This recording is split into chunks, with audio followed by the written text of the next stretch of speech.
देखो होता क्या है कि अभी तक हम लोगों ने फ्रेम रिले के कनेक्शन में हब एंड स्कोप पढ़ा। हब एंड स्कोप में प्रॉब्लम क्या होता है कि अगर हमारा हब वाला अगर राउटर फेल हो जाता है तो उसके वजह से हमारे सारे स्कोप वाले क्या होते हैं, आपस में कम्युनिकेशन नहीं बना पाते। ठीक है, हब एंड स्कोप में ये इसका एक ड्रॉबैक है। ड्रॉबैक क्या है कि अगर मेन राउटर जो हमारा एचओ बना था, जो हमारा हेड ऑफिस था, जो हब की तरह काम कर रहा था, सारा डेटा अगर स्कोप टू स्कोप अगर डिलीवर करना पड़ रहा था तो वो करता क्या था कि स्कोप जाता था पहले हब के पास, हब भेजता था दूसरे स्कोप के पास। तो इसमें अगर हमारा हब ही फेल कर गया अगर इन फ्यूचर, तो हमारा कम्युनिकेशन हमारे स्कोप से क्या होगा, टूट जाएगा। लेकिन यहां पर अब हम लोग देखने जा रहे हैं फ्रेम रिले के दूसरे एक टोपोलॉजी के बारे में जिसका नाम है फुल मेश कॉन्फ़िगरेशन। किसका? फ्रेम रिले का। इसमें क्या होगा कि यहां पर हर एक राउटर के लिए एक सेपरेट डेडिकेटेड लाइन होगी, मतलब सेपरेट एक अलग अलग वीसी हर एक के लिए। अगर कोई उसमें एक राउटर अगर फेल हो जाता है तो उसके वजह से हमारा दूसरा नेटवर्क से कम्युनिकेशन होना बंद नहीं होगा। ठीक है, कोई कंफ्यूजन? लेकिन इसमें बस यही होगा कि हर एक वीसी बनाने के लिए आपको हर एक डीएलसीआई नंबर की जरूरत पड़ेगी। अगर आपको दो राउटर से कनेक्ट होना है तो दो डीएलसीआई नंबर यूज करना पड़ेगा हर एक राउटर के ऊपर। तो चलो देखते हैं कि इसका कैसे हम लोग सिनेरियो तैयार करते हैं और कैसे इस पर हम लोग कॉन्फ़िगरेशन इसका करते हैं। Got it? तो चलते हैं, देखते हैं। ये देखो हमारा पैकेट ट्रेसर है और मैं करता क्या हूं कि एक राउटर, दो राउटर और एक तीन राउटर के बीच में ही करा के दिखाता हूं। और एक एक पीसी ले लेता हूं इन लोग के लिए।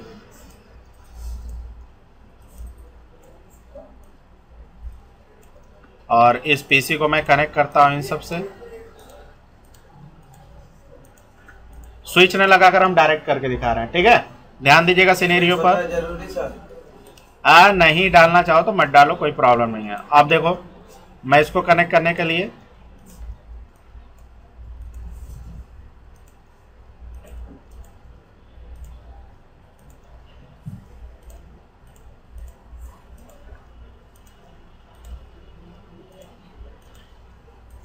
ओके कनेक्टेड हो जाएगी। अब यहां देखो, मुझे कॉन्फ़िगरेशन किसका करना है? फ्रेम रिले का।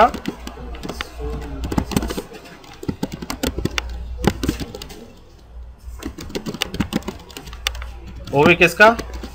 फुल मेश का। देखो फुल मेश में होता क्या है कि सारे के सारे एक दूसरे से प्रॉपर वे में क्या होते हैं, कनेक्टेड होते हैं। मतलब हर एक के लिए एक रिडंडेंट लिंक होती है। जैसे सपोज कि हब एंड स्कोप में हो क्या रहा था, अगर इस स्कोप को इस स्कोप से कम्युनिकेशन कराना है तो ये जाएगा इसके पास, देन आफ्टर ये इसके पास। लेकिन यहाँ क्या है, मुझे करना क्या है कि यहाँ पर तीनों के लिए डेडिकेटेड लाइन, मतलब कि अगर कोई एक राउटर फेल हो जाए तो हमारा दूसरे से कम्युनिकेशन करना रुके ना। तो यहाँ पे क्या होगा कि यहाँ पर हर एक राउटर के लिए यहाँ पे क्या करना पड़ेगा कि यहाँ पर दो वीसी क्रिएट करनी पड़ेगी। देखो जैसे एक वीसी यहाँ से यहाँ कनेक्ट होगी, एक यहाँ से यहाँ कनेक्ट होगी और एक यहाँ से यहाँ। तो इससे हो क्या रहा है कि हर एक राउटर के पास दो इंटरफेस की डीएलसीआई पड़ेगी। देखो एक यहाँ से यहाँ और एक यहाँ से यहाँ। ठीक, इस पॉइंट से चलो तो एक यहाँ से यहाँ और एक यहाँ से यहाँ के लिए, और यहाँ से स्टार्ट करोगे तो इसके लिए और एक इसके लिए। तो मैं करता क्या हूं कि मैं इसका नाम रख देता हूं, जैसे R1, इसका नाम रख देता हूं मैं R2 और इसका नाम मैं रख देता हूं R3। Got it? सही है? सही है ना? तो मुझे क्या करना पड़ेगा कि ये जो है, ये जो राउटर है और ये जो तीनों राउटर हैं, ये तीनों अपने एक ही सीरियल इंटरफेस से हमारे क्लाउड से कॉन्फ़िगर है, क्लाउड से कनेक्टेड है। लेकिन हर एक राउटर क्या कर रही है, दो वीसी क्रिएट कर रही है। तो मतलब यहाँ पर एक इंटरफेस को कितने भागों में तोड़ा जाएगा? दो इंटरफेस पर, क्योंकि एक इंटरफेस इसको जोड़ेगा और एक इंटरफेस इसको जोड़ेगा। ठीक इसी तरह इस पॉइंट से चलते हो तो एक इंटरफेस इसको जोड़ेगा, एक इंटरफेस इसको जोड़ेगा। तो इस तरह मुझे क्या करनी पड़ रही है, हर एक राउटर के पास दो इंटरफेस क्रिएट हो रही है। कितने इंटरफेस? दो इंटरफेस।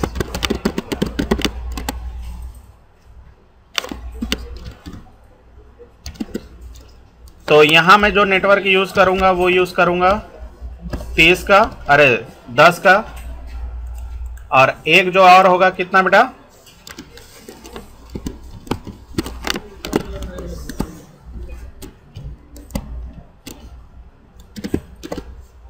सॉरी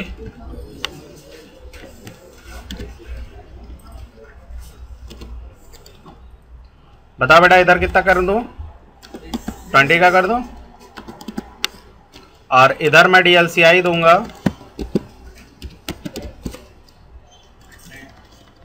ये तो हो गया इस नेटवर्क के लिए, सही है।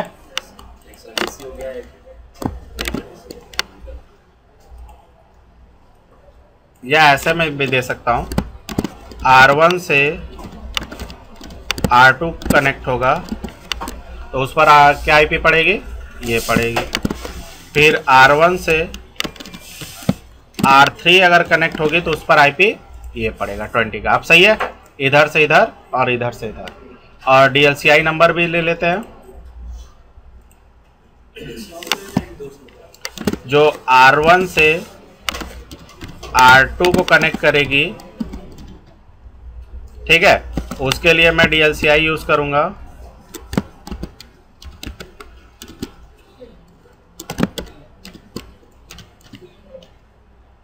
उसके लिए मैं यूज करूंगा 100,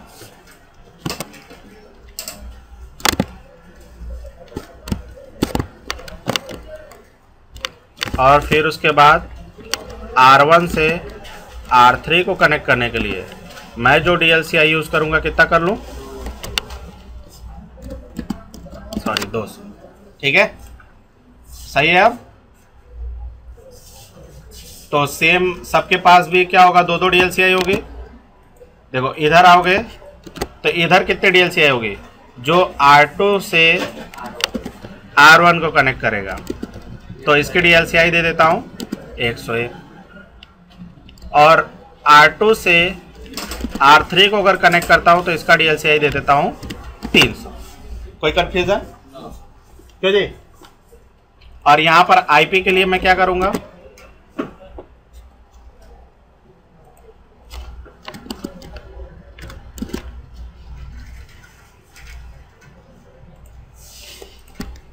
देखिए ध्यान से देखिएगा,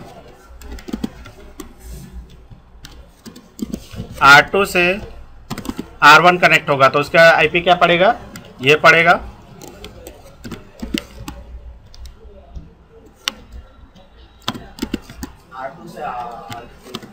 R2 से R3 पड़ेगा तो कितना का नेटवर्क जाएगा, 30 का 2 होगा ना सर। हाँ 30 का 1 ना होगा, 30 का 1, 30 का 2 इधर पड़ेगा, सही है। अब इसको कॉपी कर लेते हैं, सॉरी। अब देखिएगा इधर क्या चेंजमेंट होता है, ध्यान से। अब देखिए इधर R3 से R1 जाएगा तो इधर का नेटवर्क होगा 20 का 2, ठीक है। और इधर देखिएगा R3 से R2 जाओगे तो 30 का 2। कोई कंफ्यूजन?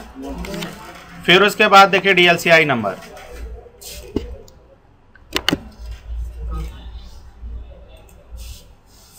DLCI नंबर देखिएगा। देखिए यहां पर R3 से R1 कनेक्ट होगा तो DLCI नंबर कितना होगा बेटा, 201, गुड। फिर उसके बाद R3 से R2 कनेक्ट होगा तो कितना होगा बेटा, 300। तो इस तरह देख रहे हो कि हर एक के पास दो DLCI नंबर, दो सब इंटरफेसेस कनेक्ट हो रहे हैं, क्योंकि अगर कोई तीसरा राउटर यहाँ पर फेल हो जाता है तो हमारा उसके बीच जो दूसरा राउटर है उसके बीच कम्युनिकेशन हमारा ब्रेक ना हो। यही कहता है हमारा कौन, फुल मेश का टोपोलॉजी, ठीक। और हमारे लैन के लिए इसका यूज कर लेता हूँ, सॉरी 10 का मैं यूज कर रहा हूँ। तो क्या हुआ, पीसीस तो है ना,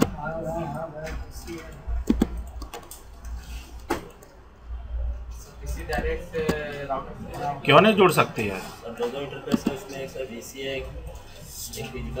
हाँ अब सही है। समझ में आ रहा है ये पूरा ड्राइंग? तो अब चलते हैं, सबसे पहले हम लोग क्या करने हैं, पहले पीसीस पर आईपी दे देते हैं।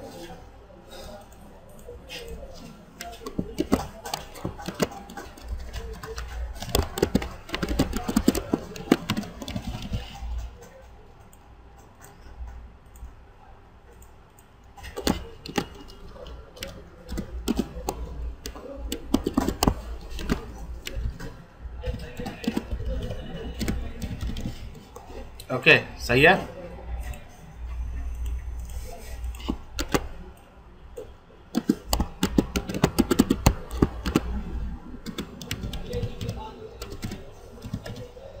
सही है, लैन का हो गया।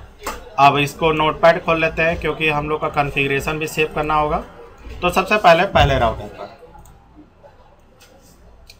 इसका नाम हम लोग रखेंगे R1।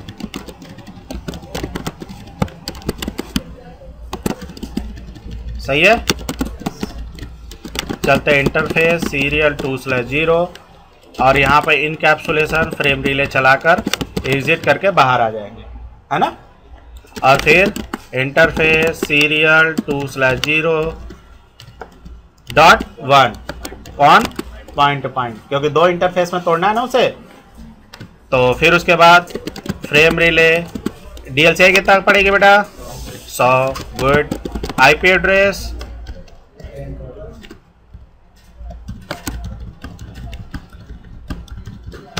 सही है, और फिर एग्जिट, फिर